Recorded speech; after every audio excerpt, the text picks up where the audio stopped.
మీరు ఇలానే ఆలోచిస్తున్నారా? రెజిన్ క్లాక్ అంటే ఆల్రెడీ డిజైన్స్ కొని ఫోటో స్టిక్ చేసి దానిపైన రెజిన్ లేయర్ కోట్ చేసి ఇచ్చేస్తారు అంతే కదా అని. హానెస్ట్లీ చాలామంది ఇలానే అనుకుంటున్నారు. అంతెందుకు, వన్ ఆఫ్ మై క్లయింట్స్ మేఘనా కూడా ఇలానే అడిగారు. నిజంగా నేను షాక్ అయ్యాను అది విన్నాక.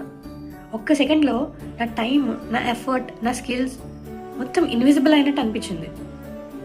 బట్ ఆ మూమెంట్ తర్వాత నాకు క్లారిటీ వచ్చింది. ఇప్పుడు నేను క్రియేట్ చేసిన రెజిన్ ఆర్ట్ చూస్తున్నప్పుడు నాకు దాని ఫైనల్ అవుట్పుట్ కనిపించదు. దాని వెనుకున్న process, layers of resin, curing time ఇవన్నీ కనిపిస్తాయి. అండ్ ఒక్క రియలైజేషన్తో అందరికీ హ్యాండ్మేడ్ ఆర్ట్ వెనుకున్న జర్నీ అర్థం కాదు. బట్ క్లయింట్కి ఎప్పుడైతే దాని వెనుకున్న ప్రాసెస్ అర్థమవుతుందో, ఆర్టిస్ట్ ఎఫర్ట్ అర్థమవుతుందో, అప్పుడు వాళ్ళ ఆ ప్రోడక్ట్ చూసే పర్స్పెక్టివ్ అనేది చేంజ్ అయిపోతుంది. సో నెక్స్ట్ టైం రెజిన్ ఆర్ట్ని మీరు జడ్జ్ చేసే ముందు ఒక్కసారి ఆగి దాని వెనుకున్న ప్రాసెస్ గురించి ఆలోచించండి. Thank you.